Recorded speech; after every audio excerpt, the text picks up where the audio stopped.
और आइए आपको पहली बड़ी खबर की ओर लिए चलते हैं। पश्चिम एशिया में जंग अब और खतरनाक मोड़ पर पहुंचती दिखाई दे रही है। अमेरिका और ईरान के बीच लगातार हो रहे हमलों ने पूरे क्षेत्र में तनाव चरम पर पहुंचा दिया है। मिसाइलों, ड्रोन और समुद्री हमलों के बीच अब खतरा सिर्फ युद्ध का नहीं, बल्कि एक बार फिर वैश्विक अर्थव्यवस्था और तेल आपूर्ति पर भी मंडराने लगा है। क्या ये टकराव सीमित रहेगा या पूरी दुनिया इसकी कीमत चुकाएगी?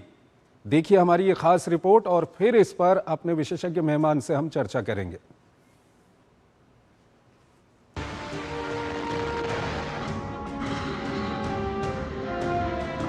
रात के अंधेरे में आसमान को चीरती मिसाइलें, दहशत पैदा करते ड्रोन, आग से धधकती जमीन, समुद्र में सहमा हुआ कारोबार। फिलहाल पश्चिम एशिया के यही हालात हैं। हर गुजरते घंटे के साथ सवाल बड़ा होता जा रहा है। क्या ये लड़ाई सिर्फ दो देशों के बीच रहेगी या इसकी आग पूरी दुनिया को अपनी चपेट में ले लेगी? इराक में अपने एक और सैनिक की मौत की पुष्टि के बाद अमेरिकी सेना ने सोमवार को ईरान पर लगातार 9वें दिन हमले किए।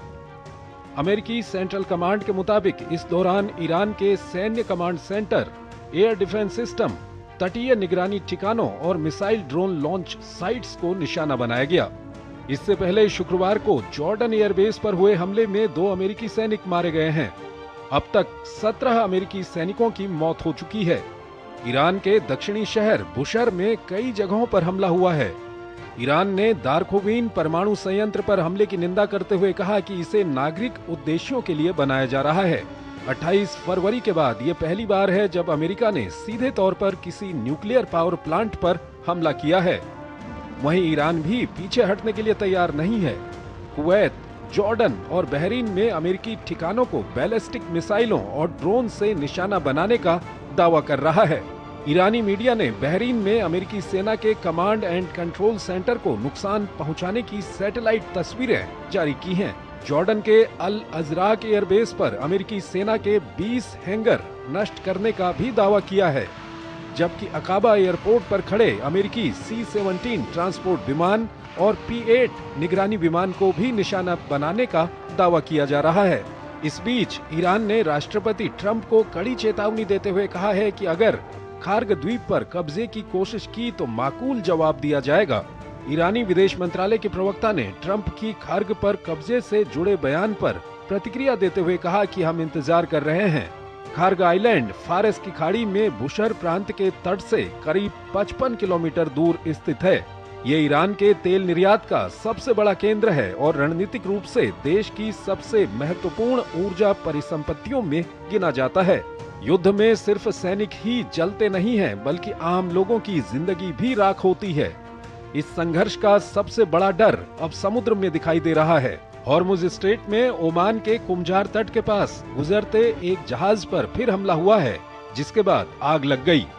हालांकि आग पर अब तक नियंत्रण नहीं पाया गया है। हॉर्मुज में गहराते संघर्ष के कारण तेल की कीमतें $90 प्रति बैरल पार कर गई हैं। हालांकि ईरान का थोड़ा नरम रुख राहत भरा है। ईरान ने कहा है कि बातचीत का दरवाजा बंद नहीं हुआ है।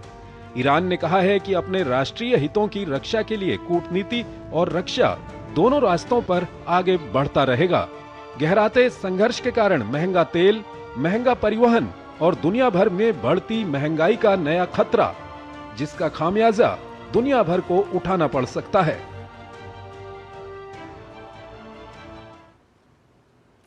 इस ताज़ा अपडेट पर ज्यादा बात करने के लिए हमारे साथ अनिल वाधवा जुड़ रहे हैं। पूर्व वरिष्ठ राजनयिक हैं, विदेशी मामलों के जानकार हैं। वाधवा साहब, बहुत बहुत स्वागत है आपका हमारे इस कार्यक्रम में। वाधवा साहब, पहला सवाल यही है कि जो ताज़ा अपडेट है उसके अनुसार लगातार 9 दिनों से अमेरिका ईरान के ऊपर हमले कर रहा है। अमेरिकी सैनिक भी मारे जा रहे हैं और हॉर्मुज में अभी खबर आ रही है कि वहाँ पर एक और जहाज़ के ऊपर हमला हुआ है। ईरान का कहना है कि वो हॉर्मुज से एक भी बूंद कच्चे तेल का वहाँ से निकलने नहीं देगा। तो ये हालात किस ओर बढ़ रहे हैं? देखिए, अभी 9 दिनों से तो एस्केलेशन बढ़ ही रही है और जो पलटवार का जो सिलसिला है वो लगता है कि जब भी कोई यूएस की तरफ से अटैक्स होते हैं ईरान पर उसके बाद ईरान जो है वो अमेरिकी ठिकानों पर को निशाना बनाता है, और जो गल्फ खाड़ी के जो देश हैं, और जॉर्डन है, इराक है, इस तरह के जो देश हैं, उन सब पर एक वल्नरेबिलिटी सी छाई हुई है। मुझे लगता है कि इसमें बिना बातचीत किए कोई हल इसका नहीं निकल सकता। एक आशा की किरण यह है कि इराक के जो प्रधानमंत्री हैं वो कल ईरान पहुंच रहे हैं, और अभी अभी उनका दौरा यूएस वाशिंगटन में भी हुआ था। अली अल जैदी एक बिजनेसमैन है, जैसे प्रेसिडेंट ट्रंप है, और मुझे लगता है कि अब इराक का जो मध्यस्थता का जो रोल है, जो पहले पाकिस्तान, तुर्की और कतर कर रहे थे, उनका भी इसमें एक इंजेक्शन बहुत ज़रूरी हो गया है। मुझे लगता है कि इससे कोई ना कोई हल निकलेगा, लेकिन सिवाय बातचीत के इसमें कोई हल नहीं निकल सकता। ठीक है। सर, ये एक अच्छी खबर आप बता रहे हैं और ये सकारात्मक खबर है।